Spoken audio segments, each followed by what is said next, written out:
시청자 여러분 안녕하십니까? JJC 뉴스 플러스 시작하겠습니다. 윤석열 전 검찰총장이 국민의힘 대선 후보로 선출됐습니다.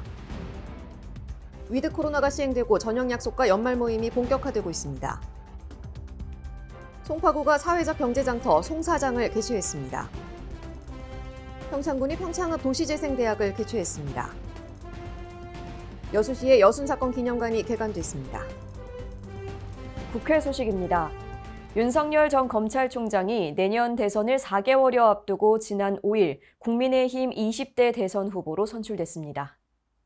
국민의힘이 지난 5일 서울 용산구 백범 김구기념관에서 바꿀 준비 되셨습니까? 라는 주제로 제2차 전당대회를 열고 제20대 대통령 후보자를 선출했습니다. 윤석열 후보와 홍준표 후보가 선두권에서 초접전 구도를 형성하고 유승민, 원희룡 후보가 막판 추격에 나서는 구도가 유지되면서 투표일 마지막까지 판세 해석이 엇갈렸는데요. 지난 8월 26일 당 선거관리위원회 출범 이후 지난 9월 15일 1차 컷오프와 지난달 8일 4명으로 압축하는 2차 컷오프에 이어 16차례 이어온 토론회를 포함한 경선 일정이 마무리됐습니다.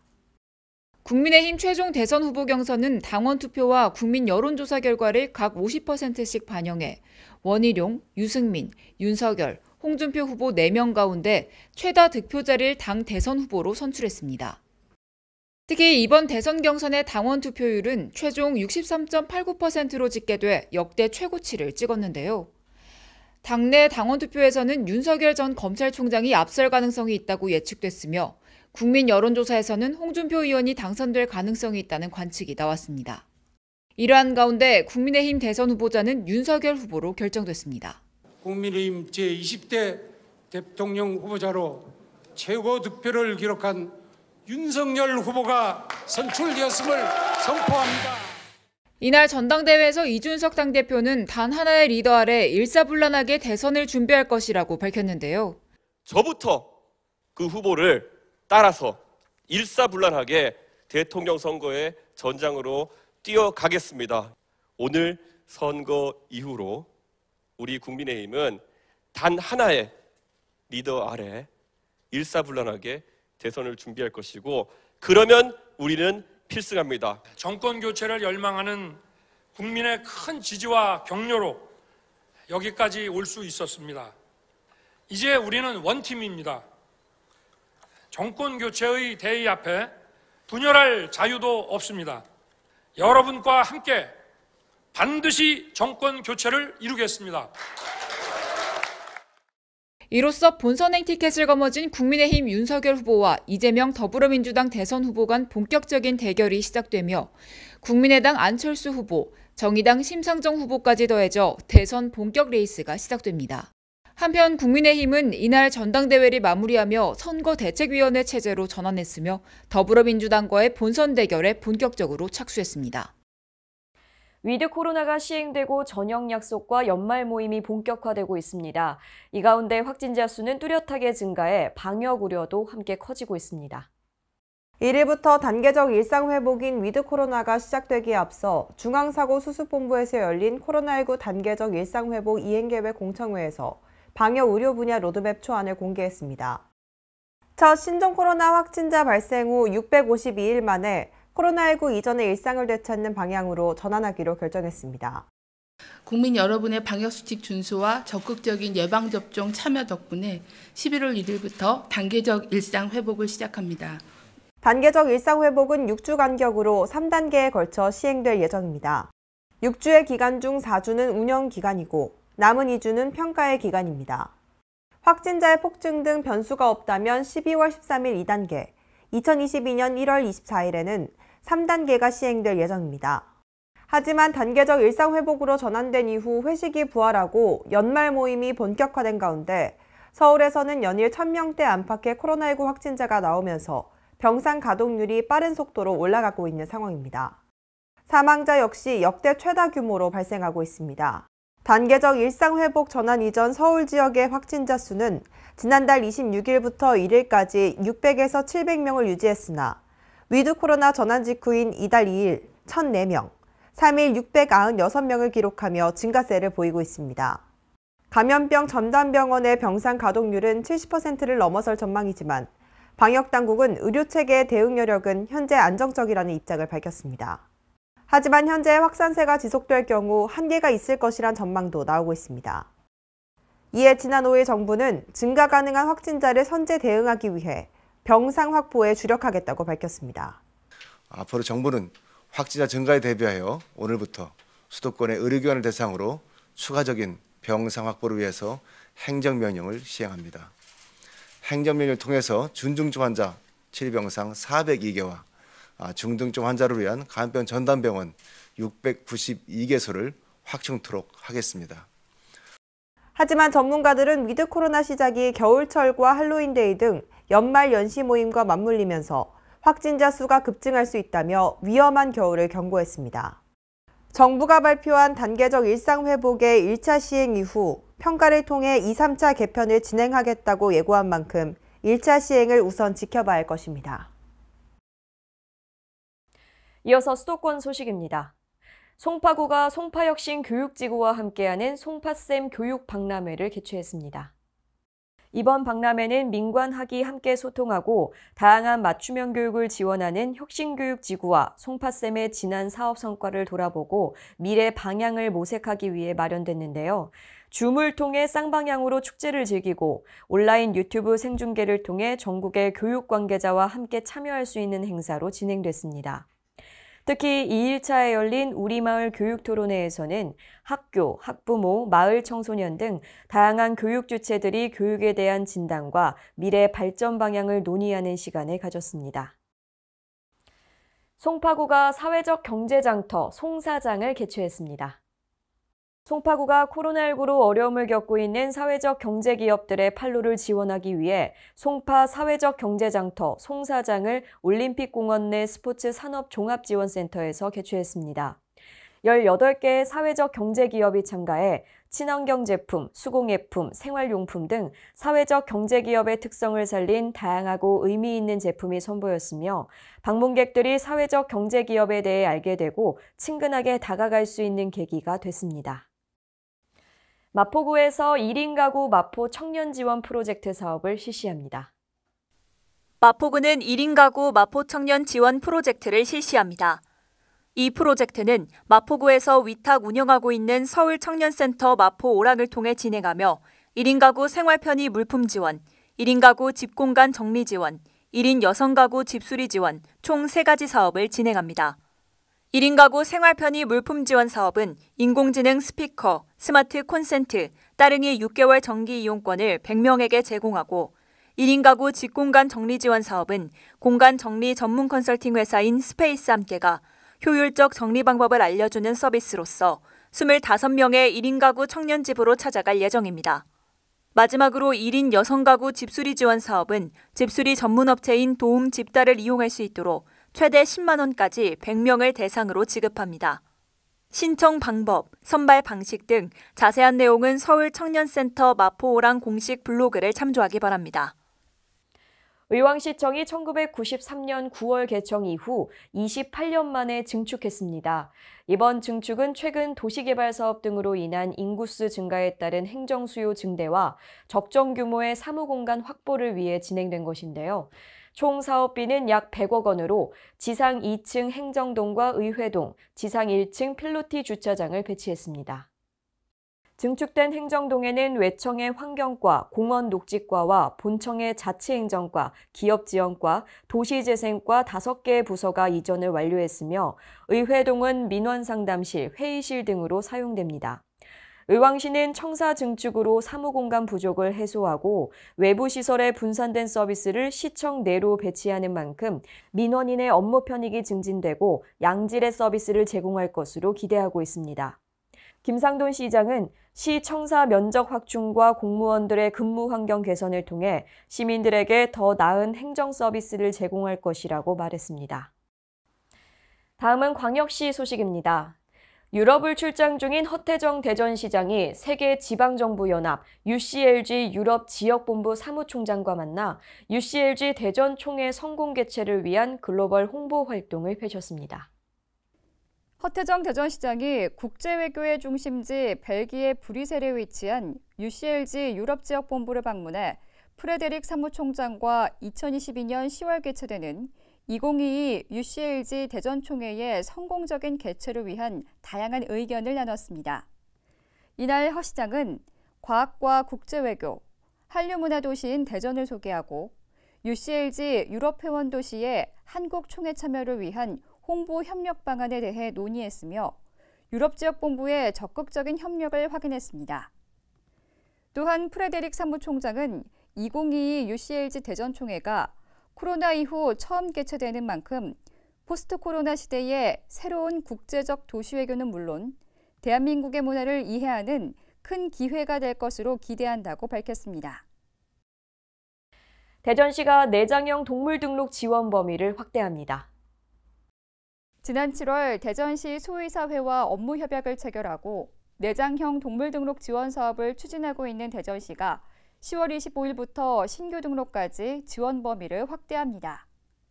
내장형 동물 등록은 쌀알 크기의 무선 식별 장치를 반려동물 체내에 삽입하는 동물 등록 방법으로 반려동물을 잃어버렸을 경우 내장형 칩을 인식하면 동물 등록 정보를 확인할 수 있어 더 안전하게 반려동물을 지킬 수 있습니다. 이번 반려동물 등록 지원 대상은 대전 시민이 기르는 개와 고양이로 자치구별 110개소의 동물병원에 신분증을 제참, 반려동물과 함께 방문하면 등록할 수 있으며 등록 비용은 만 원입니다. 한편 동물등록대행 동물병원은 각 구청 동물보호부서에 문의하거나 동물보호 관리 시스템을 통해 확인할 수 있습니다. 안전을 제1가치로 삼고 있는 광주시에 시민들의 안전의식 증진을 위한 빛고울 국민안전체험관이 문을 열었습니다. 북구 오치동에 위치한 빛고울 국민안전체험관은 시민이 안전한 광주 건설을 목표로 건립됐으며 지상 4층, 지하 1층 규모의 8개 체험구역과 23개 체험시설을 갖췄습니다. 체험관에서는 어린이 학생 안전교육을 비롯한 산악, 호우, 화재 등의 안전체험이 가능하며 소방서에서 현장 대원으로 근무했던 응급 인명구조사 등이 체험 교관으로 배치돼 더욱 현장감 있는 체험 프로그램을 제공할 것으로 전망됩니다. 빛고울 국민안전체험관에서는 생활 속 안전과 각종 재난에 대비할 수 있도록 모든 시민이 직접 보고 느끼고 체험할 수 있는 프로그램을 운영하고 있으며 1일 900명, 연간 27만 명이 체험할 수 있습니다. 빛고울 국민안전체험관은 광주 시민 누구나 무료로 이용할 수 있으며 체험관 홈페이지와 전화로 예약하면 됩니다. 호남권 유일의 프로배구단인 AI 페퍼스의 첫 홈경기가 염주 종합체육관에서 열렸습니다. 이날 AI 페퍼스는 KGC 인삼공사와 팽팽한 접전 끝에 아쉬운 역전패를 당했지만 인상 깊은 경기력을 선보였다는 평가를 받으면서 성공적인 데뷔전을 치렀습니다. 이번 개막전은 사회적 거리두기에 따라 약 600개 좌석만 개방됐으며 전 좌석이 판매 5분 만에 매진되는 등 홈팬들의 뜨거운 관심 속에 진행됐습니다. 이번 21-22년 V리그는 팀별 총 36경기를 치르게 되는데요. AI 페퍼스의 염주종합체육관 홈경기는 총 17회 예정되어 있습니다. 정규리그는 내년 3월 17일까지 이어집니다.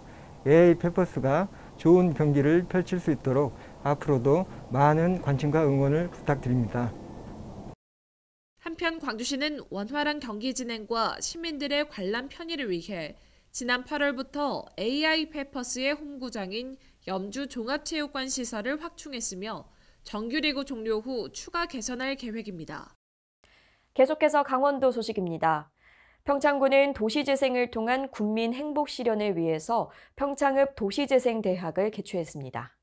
도시재생대학은 지난달 12일부터 오는 11월 23일까지 매주 화요일 오후 2시에 평창군 도시재생지원센터 2층 대강당에서 총 7회에 걸쳐 진행됩니다.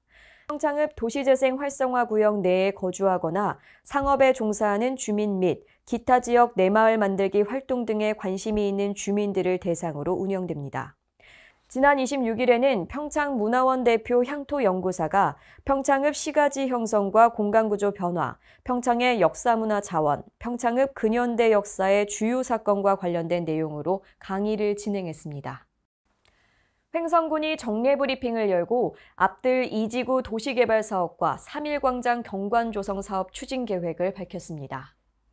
군은 읍상리 일원 14만 2천여 제곱미터에 단독주택 용지와 공동주택 용지, 공공시설 용지 등을 조성하는 앞들 2지구 도시개발 사업을 통해 958세대 2,400여 명 규모의 인구 유입을 유도한다는 계획입니다.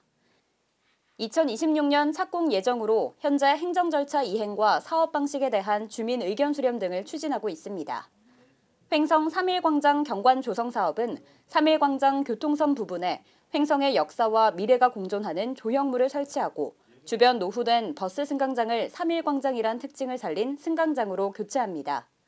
또한 주변 인도에 로고라이트를 설치하여 밤이 되면 어두워지는 시가지 중심가에 빛나는 야간 경관을 제공하고 주민 안전을 확보한다는 계획입니다.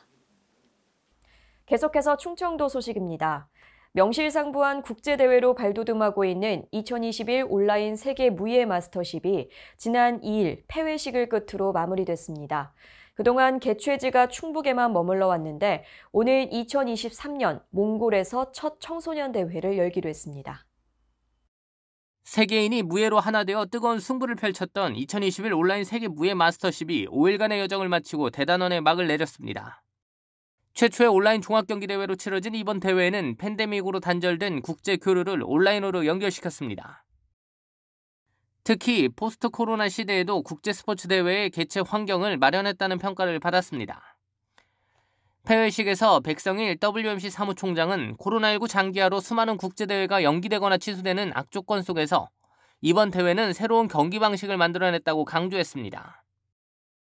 그러면서 온라인 플랫폼 구축과 오프라인 스튜디오를 설치해 현장감 있는 하이브리드 전달 방식의 높은 성과라고 평가했습니다.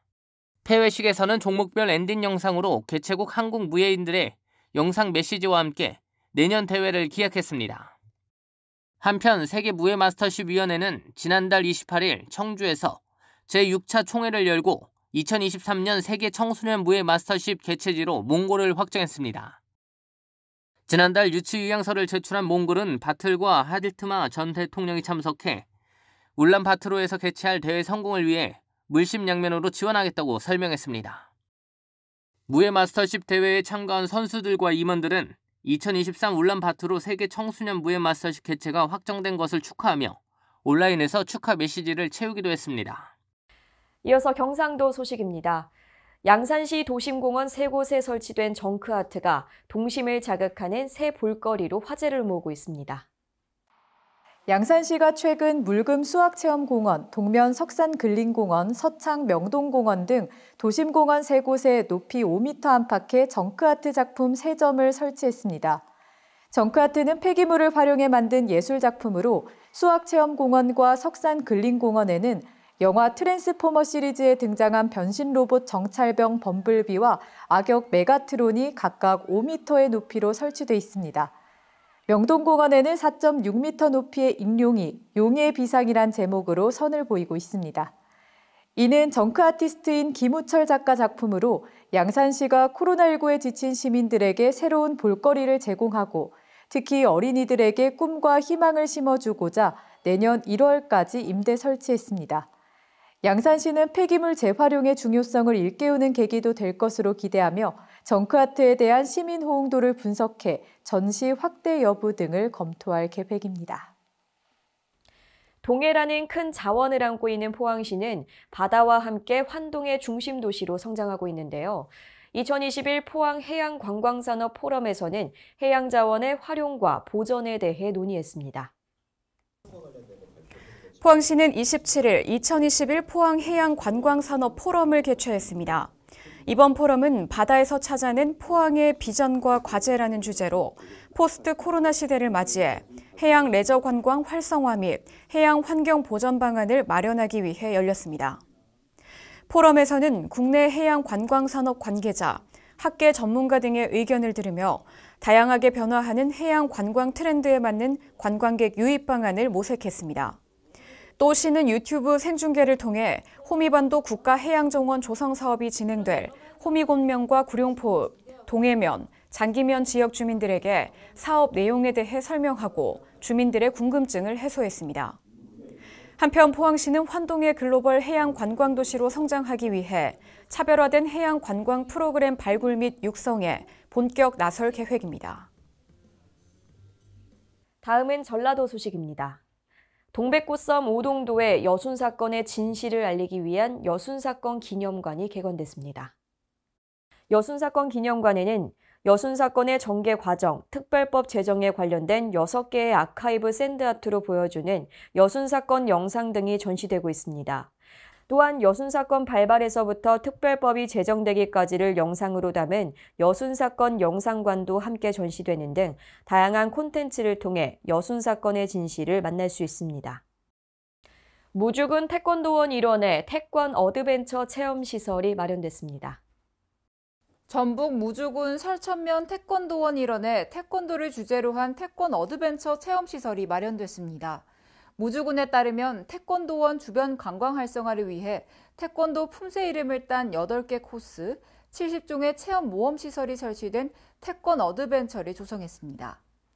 이곳에는 난이도를 4단계로 나눠 다양한 체험이 가능하도록 복합 챌린지 코스, 스카이워크, 짚라인, 경사 암벽, 수직 네트 등을 설치했습니다.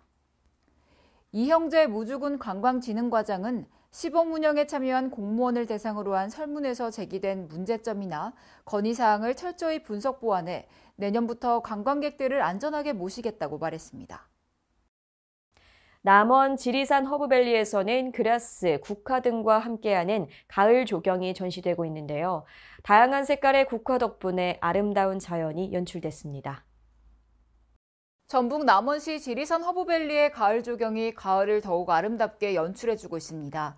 가을 조경은 허브밸리의 중심 시설인 허브 복합토피아관을 중심으로 그라스, 수쿠렁 등 그라스 화단 2개소와 신중년 정원사들이 연출한 팔레트 국화 조형물, 이태리 토분 및 철제 조형물을 이용한 화분입니다.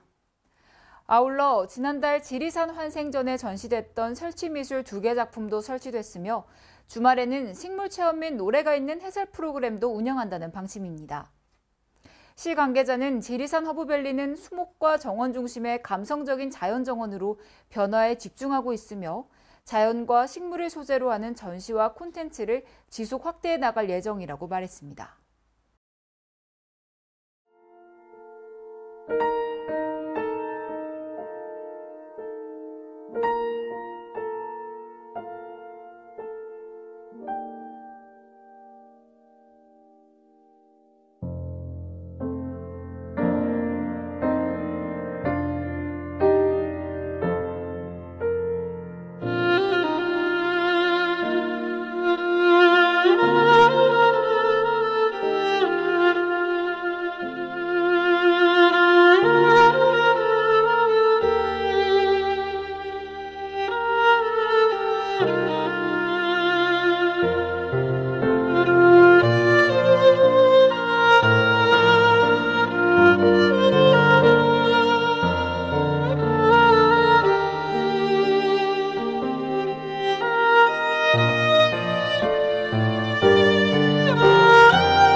겨울의 시작을 알리는 절기 입동이 지나자 기온이 영하권으로 내려가면서 초겨울 추위가 이어지겠습니다. 체온을 유지할 수 있는 옷차림에 신경 써주시기 바랍니다. 이상 뉴스플러스 마칩니다. 시청해주신 여러분 고맙습니다.